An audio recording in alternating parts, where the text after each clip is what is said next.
Hello student, हम start कर रहे हैं अपना next topic, death of A partner. बच्चों बहुत ज़्यादा इजी टॉपिक है क्योंकि जैसा हमने रिटायरमेंट में सीखा था सारा प्रोसेस वही प्रोसेस होगा।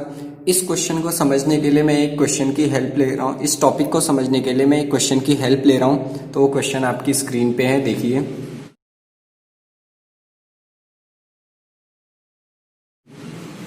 आई होप आपने क्वेश्चन रीड कर लिया होगा। रीड किया? क्वेश्चन में कह रहे हैं अजय, विजय एंड संजय क्या है, तीन पार्टनर हैं जो sharing profit and losses in the ratio 4:3:2। तो बच्चों हमें इंफॉर्मेशन गिवन है कि अजय, विजय एंड संजय तीन पार्टनर है। सबसे पहले बच्चों हमें रेशियो पता करना और जिनका रेशियो है 4:3:2, 4:3:2। उनकी बैलेंस शीट गिवन है। फिर नीचे बताया गया विजय डाइड ऑन 31 मार्च 2013। किसकी डेथ हो गई? ये कह रहे हैं विजय की डेथ हो गई। सबसे पहली चीज बच्चों हमें याद रखनी पड़ेगी ये कि किसकी डेथ हो गई। अगर आप देखेंगे तो बच्चों एक तरफ 31 दिसंबर को हमने बैलेंस शीट जो क्वेश्चन में गिवन है वो हमें कब की गिवन है? 31 दिसंबर 2012 की। कब की गिवन है? 31 दिसंबर 2012 की। और उसकी डेथ हो रही है विजय की 31 मार्च 2013 में। तो अगर आप देखेंगे तो यहां से यहां तक का पीरियड कितने टाइम के लिए वो रहा? 3 मंथ के लिए। 2013 में वो कितने महीने जिंदा रहा? 3 महीने। तो एक चीज हमें पता चल गया, अजय विजय संजय में विजय की डेथ हो रही और विजय का जो शेयर है, विजय कितने महीने जिंदा रहा 2013 में? 3 महीने जिंदा रहा। अब बच्चों क्वेश्चन हमसे कह रहा है कि pass necessary journal entries and prepare Shyam's executor account after above adjustment are made. कह रहे हैं हमें एक जनरल एंट्री पास करनी है और उसके बाद उसके एग्जीक्यूटर का अकाउंट बनाना है। बच्चों एग्जीक्यूटर वो पर्सन होता है, मान लीजिए ये था विजय, ये था विजय। अगर विजय की डेथ हो गई तो जो भी कंपनी में इस विजय का शेयर होगा, प्रॉफिट होगा, हिस्सा होगा, वो किसी ना किसी पर्सन को देना पड़ेगा।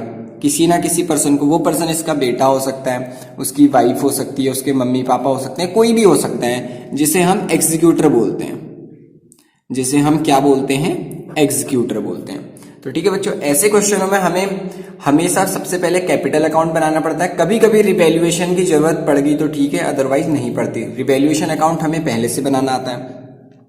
यहां पे सिर्फ हमें जो इन्फॉर्मेशन गिवन है उसके अकॉर्डिंग कैपिटल अकाउंट और उसका एग्जीक्यूटर अकाउंट बनाना है। उसके बाद हम जनरल एंट्री बनाएंगे। कैपिटल अकाउंट में बच्चों यहां पे सिर्फ और सिर्फ विजय का कैपिटल अकाउंट बनेगा। सिर्फ और सिर्फ किसका कैपिटल अकाउंट बनेगा? विजय का, क्योंकि सिर्फ उसकी डेथ हो रही, सबका नहीं बनेगा। तो ठीक है बच्चों, हम कैपिटल अकाउंट बनाते हैं। ठीक है, तो मैंने फॉर्मेट बना दिया है Vijay's capital account. Process same वही है जो हम शुरू से सीख रहे हैं। सबसे पहले कैपिटल, सबसे पहले विजय की कैपिटल, जिसे हम बोलते थे बाई बैलेंस बीडी, जिसे हम क्या लिखते थे क्रेडिट साइड में? By balance BD. कितनी कैपिटल है उनकी? विजय की है कैपिटल 18,000। जितनी कैपिटल है हम उतनी पोस्ट कर देंगे। उसके बाद बच्चों ऐसी चीज जो डिस्ट्रीब्यूट होने वाली है, ऐसी चीज जो पार्टनर्स में डिस्ट्रीब्यूट होती है, जैसे जनरल रिजर्व। जैसे कौन सी चीज? General reserve. अब देखो, अगर आप क्वेश्चन में देख रहे होंगे तो जनरल रिजर्व है 18,000। अगर आपने क्वेश्चन में देखा होगा तो पहली एडजस्टमेंट जनरल रिजर्व हमें गिवन है 18,000। तो बच्चों पूरा का पूरा 18,000 ये विजय का तो नहीं है, इसमें तो सिर्फ हम विजय का शेयर देंगे। विजय का शेयर कितना है? 3/9। 9 2 जा 18, 2 3 जा 6। तो सिर्फ जनरल रिजर्व में विजय को कितने रुपए मिलेंगे? 6,000। पोस्ट कर देते हैं उनकी अकाउंट में बाई जनरल रिजर्व अकाउंट। कितने रुपए? 6,000 रुपए। और कोई चीज बच्चों जो ऐसे विजय को मिलने वाली हो? नहीं। अब नीचे एडजस्टमेंट पढ़ते हैं बच्चों, वन बाय वन। सबसे कह रहा है balance of his capital account and his share of the accumulated reserve. वो किसको दे दो? उसके एग्जीक्यूटर को दे दो। ठीक है, हम वही प्रिपेयर कर रहे हैं। फिर कह रहा है इंटरेस्ट ऑन कैपिटल देना है at the rate 10% per annum and monthly salary भी देनी है ऑफ ₹2,000। तो बच्चों सबसे पहले कह रहा है वो इंटरेस्ट ऑन कैपिटल देना है बाई इंटरेस्ट ऑन कैपिटल। ठीक है, एक इंटरेस्ट ऑन कैपिटल देना है बाई सैलरी, और क्या देना है कह रहा है? सैलरी देनी है, ये दो चीजें उनको देनी है। तो बच्चों हमें इंटरेस्ट ऑन कैपिटल और सैलरी कैलकुलेट करनी पड़ेगी। देखिए सेकंड पॉइंट, सबसे पहले मैं कैलकुलेट करके दिखा रहा हूं आपको इंटरेस्ट ऑन कैपिटल। सबसे पहले मैं आपको कैलकुलेट करके दिखा रहा हूं इंटरेस्ट ऑन कैपिटल। विजय की कैपिटल थी बच्चों 18,000, उसी पे तो इंटरेस्ट देंगे, और इंटरेस्ट का रेट दे रखा है हमें 10% पर एनम, रेट दे रखा है 10% पर एनम। लेकिन बच्चों हमेशा याद रखना कितने महीने का इंटरेस्ट देंगे, जितने महीने वो जिंदा रहा। कितने महीने जिंदा रहा है वो, 3 मंथ। कितने मंथ, 3 मंथ, तो 3/12। ये चीज याद रखना, इंटरेस्ट देते टाइम हमें हमेशा टाइम पीरियड निकालना पड़ेगा। तो बच्चों इसको सॉल्व कर लेंगे तो हमारा आएगा 450, इसको सॉल्व करेंगे तो हमारा आएगा 450। और इंटरेस्ट में मैं अब लिख सकता हूं कि विजय को कितना इंटरेस्ट मिलना चाहिए था, 450। बच्चों ऐसे ही सैलरी का केस, थर्ड नंबर सैलरी। अब उसको सैलरी देनी थी, क्वेश्चन में देखिए सैलरी बताई गई है कि उसको सैलरी देनी है 2000 रुपीज। सैलरी कितनी देनी है, 2000 रुपीज। बच्चों 1 महीने की 2000 है, उसको कितने महीने तक दी जाएगी, 3 महीने तक। तो कितना आ गया, 6000। कितनी सैलरी दी जाएगी, 6000। सैलरी भी पोस्ट कर देते हैं 6000, ठीक है। अब अगला पॉइंट देखते हैं, अगला पॉइंट क्या कह रहे हैं, share of goodwill calculated on the basis of twice the average profit of the past 3 completed years. पिछले 3 कंप्लीटेड ईयर्स का एवरेज निकाल के उसका ट्वाइस कर देना है। बच्चों देखो हमें पिछले 3 साल का प्रॉफिट सेकेंड लास्ट लाइन में गिवन है, profit for the 3 years 2010, 11, 12 given है हमें। तो सबसे पहले इनका हमें एवरेज प्रॉफिट निकालना पड़ेगा। तो अब देखिए गुडविल की कैलकुलेशन कैसे हो रही है, मैं आपको दिखाते भी जा रहा हूं नंबर वाइज। 4th नंबर पे मैं गुडविल कैलकुलेट कर रहा हूं। गुडविल कैलकुलेट करने के लिए सबसे पहले मुझे एवरेज प्रॉफिट की जरूरत है। सबसे पहले मुझे किस चीज की जरूरत है, एवरेज प्रॉफिट की जरूरत है। एवरेज प्रॉफिट में मैं तीनों साल के profit 19,200 plus 25,600 plus 20,000 divided by 3। अगर बच्चों इसको सॉल्व करता हूं तो मेरा आएगा 21,600। आप सॉल्व करके देख लीजिएगा, इसको सॉल्व करके आएगा 21,600। और गुडविल का फॉर्मूला होता है average profit into number of year purchase. Average profit तो मुझे पता है कितना निकल गया, 21,600। Number of year purchase twice question ने खुद से बोला था, ट्वाइस क्वेश्चन ने खुद से बोला था। तो बच्चों 21,600 इंटू 2 करता हूं तो मेरा आएगा ₹43,200। तो फर्म की गुडविल तो मैंने निकाल दी। तो क्या बच्चों यही गुडविल पोस्ट कर दूंगा, नहीं, उसमें से उसका शेयर निकालूंगा। कितने शेयर हैं, तो रिमेनिंग पार्टनर कौन है बच्चों, अजय। एक रफ में मैं एंट्री बना के दिखा रहा हूं आपको, Ajay capital account debit, Sanjay capital account debit,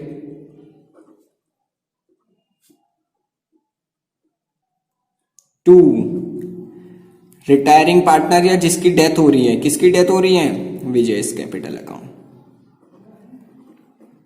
अब टोटल गुडविल है 43,200, इसमें विजय का शेयर 3/9, विजय का शेयर 3/9। तो इसको सॉल्व करके आएगा बच्चों 14,400, इसको सॉल्व करके आएगा 14,400। इस 14,400 को हमने डिस्ट्रीब्यूट करना है 4:2 में। तो 4:2 में डिस्ट्रीब्यूट 9,600 एंड 4,800। इस वैल्यू को हम पोस्ट कर देंगे। तो विजय के कैपिटल अकाउंट को क्रेडिट करना है कितने से, 14,400 से। लेकिन नेम अपोजिट वाले का आता है, तो Ajay capital account 9,600, Sanjay capital account 4,800। तो इसी चीज को हम पोस्ट कर देते हैं। बाई अजय कैपिटल अकाउंट हमने सीख लिया कैसे आया ये, Ajay capital account 9,600 by Vijay capital account 4,800। ठीक है बच्चों, इतनी चीजें हो गई हैं। अब आगे बढ़ते हैं, आगे पॉइंट क्या करें, विजय ड्राइंग बिफोर द डेथ। विजय ने ड्राइंग भी की है, तो ठीक है ड्राइंग की है तो इस डेबिट साइड आ जाएगी, टू ड्राइंग। विजय ने ड्राइंग भी की है, कितनी की ड्राइंग की है डेथ से पहले कह रहा है 15,000, तो पूरी अमाउंट आ जाएगी, पूरी अमाउंट आ जाएगी। बच्चों एक चीज हमने मिस कर दिया है, एसेट साइड में हमें गुडविल भी गिवन है, जो बैलेंस शीट हमें गिवन है उसकी एसेट साइड में हमें क्या गिवन है, गुडविल भी, तो वो गुडविल भी पार्टनर को डिस्ट्रीब्यूट होगी और वो भी उसका शेयर 3/9। तो गुडविल भी कैलकुलेट कर लेते हैं। गुडविल में यहां पे कैलकुलेट करके दिखा रहा हूं। गुडविल बैलेंस शीट में गिवन थी बच्चों 7,200, कितनी 7,200, उसमें उसका शेयर 3/9,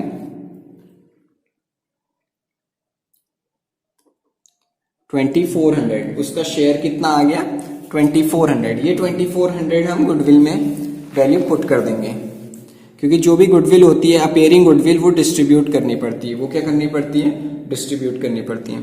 अब बच्चों एक पॉइंट है जो इंपॉर्टेंट पॉइंट है रिटायरमेंट के केस में, जो हमने हमेशा याद रखना पड़ेगा। कह रहा है रुपीज डी वाला पॉइंट, ध्यान से देखिएगा, डी वाला पॉइंट क्या करता है, share of profit from the last financial year to the date of death on the basis of ratio of turnover. बच्चों जो ये 3 महीने विजय जिंदा था, इस 3 महीने में कंपनी ने कुछ ना कुछ प्रॉफिट तो अर्न किया होगा, वो प्रॉफिट का हिस्सा हमें वो देना पड़ता है जिसकी पार्टनर का, डिसीज्ड पार्टनर को जिसकी डेथ हो रही है। अब वो निकालने के 2 मेथड हैं, एक होता है टाइम बेस्ड मेथड, एक होता है टर्नओवर बेस्ड मेथड। कौन सा ज्यादा अच्छा मेथड, टर्नओवर बेस्ड मेथड बोलते हैं, और हमारे एग्जाम में भी मैक्सिमम वही आता है। तो टर्नओवर बेसिस मेथड का फॉर्मूला होता है बच्चों, मैं आपको यहाँ पे दिखा रहा हूं, आप ध्यान से देखिएगा। टर्नओवर बेस्ड मेथड का फॉर्मूला होता है, क्योंकि हमें प्रॉफिट कैलकुलेट करना है। 5th पॉइंट हमने करना क्या है, 3 months एस्टिमेटेड प्रॉफिट, 3 महीने का प्रॉफिट कैलकुलेट करना है, क्योंकि वो कितने महीने जिंदा रहा, 3 महीने। तो इसमें बच्चों इसका फॉर्मूला एक मैंने बनाया है, ये होता है last year sale, last year profit upon last year cell into current year cell.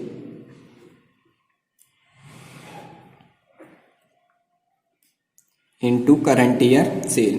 तो क्या कह रहा है फॉर्मूला, लास्ट ईयर का प्रॉफिट। बच्चों लास्ट ईयर का प्रॉफिट सर कहां से मिलेगा, जो हमें गुडविल के लिए 3 ईयर के प्रॉफिट दिए थे, उसमें जो 20,000 था वो लास्ट ईयर का प्रॉफिट है बच्चों, ये हमें ढूंढना पड़ता है, upon last year sale. Last year sale हमें क्वेश्चन में गिवन होगी पॉइंट के अंदर, देखिए गिवन है turnover of the last year, turnover मतलब sale, sale of the last year is ₹1 lakh, कितनी होगी 1 लाख। और देखिए and during the current year before the death, और उसकी डेथ से पहले कितनी है कह रहे हैं 45,000। तो ये गिवन है, देखो इसी का फॉर्मूले का नाम है टर्नओवर मेथड।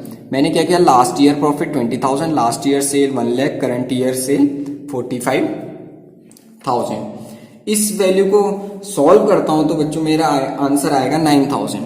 इस वैल्यू को सॉल्व करता हूं तो मेरा आंसर आएगा 9,000। कितना आ रहा है आंसर 9,000। अब ये 9,000 पूरे का पूरा प्रॉफिट विजय का नहीं है, इसमें से हम विजय का शेयर निकालेंगे और उसका शेयर है 3/9, और यहां से आंसर आ जाएगा 3,000। यहां से मेरा आंसर आ जाएगा 3,000। इस 3,000 को बच्चों हमें लिखना पड़ता है by profit and loss suspense account के नाम से, by profit and loss suspense account नाम से। कितने रुपए 3,000 रुपए, कितने रुपए 3,000 रुपए। अब बच्चों हमने सब कर लिया, अब हमें करनी पड़ती है बैलेंसिंग, क्योंकि हमने सारे पॉइंट सॉल्व कर दिए। अब करेंगे हम बैलेंसिंग। बैलेंसिंग करते हैं, इस साइड का टोटल आ रहा है 47,850, वही टोटल हमने यहां लिखना पड़ेगा 47,850। ये 15,000 और 2,400 माइनस करके आएगा मेरा 30,450, 30,450। बच्चों अभी तक इस बैलेंस को लिखते थे हम टू बैलेंस CD, लेकिन अब तो विजय जिंदा ही नहीं रहा, वो पैसा कहां ट्रांसफर करना है, उसके एग्जीक्यूटर अकाउंट में, उसके एग्जीक्यूटर अकाउंट में। तो यहां लिखा जाता है to Vijay executor account, to Vijay executor account, Vijay के कौन से अकाउंट में डाल देने, एग्जीक्यूटर अकाउंट में। अब इसी अमाउंट को बच्चों ये एग्जीक्यूटर अकाउंट में ट्रांसफर करते हैं, और इसका रूल पता है, अगर किसी एक अकाउंट से दूसरे अकाउंट में हमें कोई अमाउंट ट्रांसफर करनी पड़ती है तो डेबिट की क्या हो जाती है साइड, ट्रांसफर होके क्रेडिट। तो बाई विजय कैपिटल अकाउंट, कहां से ट्रांसफर कर रहे हैं, विजय के कैपिटल अकाउंट से, विजय के कैपिटल अकाउंट से। कितने रुपए बच्चों, 30,450, कितने रुपए, 30,450। अब क्वेश्चन ने कहा था कि विजय को एग्जीक्यूटर को 10,000 रुपए देने थे। एफ पॉइंट में देखिएगा, ₹10,000 was to be paid to Vijay executor immediately. Vijay के एग्जीक्यूटर को 10,000 रुपए, तो टू बैंक अकाउंट, पैसे कहां से देंगे बच्चों, बैंक अकाउंट से। कितने रुपए पे करने हैं इमीडिएटली, 10,000 रुपए। कितने रुपए पे करने हैं, 10,000 रुपए इमीडिएटली पे कर लिए। उसके बाद फिर से हम बैलेंसिंग करेंगे, उसके बाद फिर से हम क्या करेंगे, बैलेंसिंग करेंगे। 30,450, इसमें से 10,000 माइनस कर देंगे तो बच्चों मेरा बचता है 20,450। इसको लिखा जाएगा टू बैलेंस सीडी। कितने रुपए बच गए, 20,450 उसके एग्जीक्यूटर अकाउंट में ट्रांसफर कर देना है। तो बच्चों यहां पे होता है ये क्वेश्चन कंप्लीट। इसी तरीके से हमें सारे क्वेश्चन इस टॉपिक के करने हैं। Thank you so much.